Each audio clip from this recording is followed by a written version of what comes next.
एक बार महर्षि गालव जब प्रातः सूर्यार्घ्य प्रदान कर रहे थे, उनकी अंजलि में आकाश मार्ग में जाते हुए चित्रसेन गंधर्व की थूकी हुई पीक गिर गई। मुनि को इससे बड़ा क्रोध आया। वे वो शाप देना ही चाहते थे कि उन्हें अपने तपोनाश का ध्यान आ गया और वे रुक गए। उन्होंने जाकर भगवान श्री कृष्ण से फरियाद कि श्याम सुंदर तो ब्रह्मण्य देव ठहरे ही झट प्रतिज्ञा कर ली 24 घंटे के भीतर चित्रसेन का वध कर देने की। ऋषि को पूर्ण संतुष्ट करने के लिए उन्होंने माता देवकी तथा महर्षि के चरणों की शपथ ले ली। गालव जी अभी लौटे ही थे कि देवर्षि नारद वीणा झनकारते पहुंच गए। भगवान ने उनका स्वागत आतिथ्य किया। शांत होने पर नारद जी ने कहा, प्रभो, आप तो परमानंद कंद कहे जाते हैं। आपके दर्शन से लोग विषाद मुक्त हो जाते हैं, पर पता नहीं क्यों आज आपके मुख कमल पर विषाद की रेखा दिख रही है। इस पर श्याम सुंदर ने गालव जी के सारे प्रसंग को सुनाकर अपनी प्रतिज्ञा सुनाई। अब नारद जी को कैसा चैन आनंद आ गया। झटपट चले और पहुंचे चित्रसेन के पास। हो तो बस कुछ दान पुण्य कर लो। 24 घंटों में श्री कृष्ण ने तुम्हें मार डालने की प्रतिज्ञा कर ली है। अब तो बेचारा गंधर्व घबराया। वह इधर उधर दौड़ने लगा। वह ब्रह्मधाम, शिवपुरी, इंद्रयम, वरुण सभी के लोकों में दौड़ता फिरा, पर किसी ने उसे अपने यहाँ ठहरने तक नहीं दिया। श्री कृष्ण से शत्रुता कौन उधार ले। अब बेचारा गंधर्वराज अपनी रोती पीटती स्त्रियों के साथ नारद जी की ही शरण में आया। नारद जी दयालु तो ठहरे ही, बोले, अच्छा यमुना तट पर चलो। वहां जाकर एक स्थान को दिखाकर कहा, आज आधी रात को यहाँ एक स्त्री आएगी। उस समय तुम ऊंचे स्वर में विलाप करते रहना। वह स्त्री तुम्हें बचा लेगी, पर ध्यान रखना, जब तक वह तुम्हारे कष्ट दूर कर देने की प्रतिज्ञा न कर ले, तब तक तुम अपने कष्ट का कारण भूलकर भी मत बताना। नारद जी भी विचित्र ठहरे। एक ओर तो चित्रसेन को यह समझाया, दूसरी ओर पहुंच गए अर्जुन के महल में। सुभद्रा के पास उससे बोले, सुभद्रे, आज का पर्व बड़ा ही महत्वपूर्ण है। आज आधी रात को यमुना स्नान करने तथा दीन की रक्षा करने से अक्षय पुण्य की प्राप्त होगी। आधी रात को सुभद्रा अपनी एक दो सहेलियों के साथ यमुना स्नान को पहुंची। वहां उन्हें रोने की आवाज सुनाई पड़ी। नारद जी ने दीनोद्धार का महात्म्य बतला ही रखा था।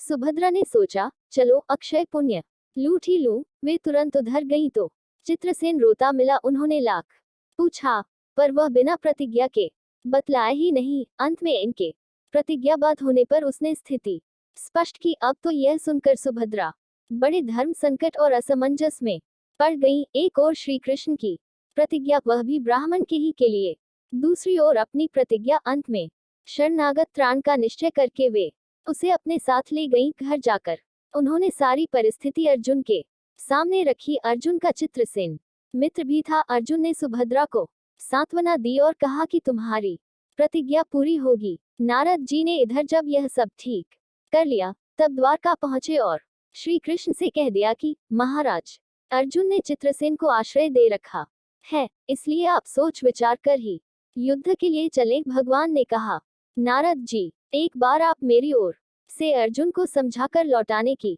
चेष्टा करके तो देखिए। अब देवर्षि पुनः दौड़े हुए द्वारका से इंद्रप्रस्थ पहुंचे। अर्जुन ने सब सुनकर साफ कह दिया, यद्यपि मैं सब प्रकार से श्री कृष्ण की ही शरण हूँ और मेरे पास केवल उन्हीं का बल है, तथापि अब तो उनके दिए हुए उपदेश क्षात्र धर्म से कभी विमुख न होने की बात पर ही दृढ़ हूँ। मैं उनके बल पर ही अपनी प्रतिज्ञा की रक्षा करूंगा। प्रतिज्ञा छोड़ने में तो वे ही समर्थ हैं। दौड़कर देवर्षि अब द्वारका आए और ज्यों का त्यों अर्जुन का वृतांत कह सुनाया। अब क्या हो, युद्ध की तैयारी हुई। सभी यादव और पांडव रणक्षेत्र में पूरी सेना के साथ उपस्थित हुए। तुमुल युद्ध छिड़ गया। बड़ी घमासान लड़ाई हुई, पर कोई जीत नहीं सका। अंत में श्री कृष्ण ने सुदर्शन चक्र छोड़ा, अर्जुन ने पाशुपतास्त्र छोड़ दिया। प्रलय के लक्षण देखकर अर्जुन ने भगवान शंकर को स्मरण किया। उन्होंने दोनों शस्त्रों को मनाया।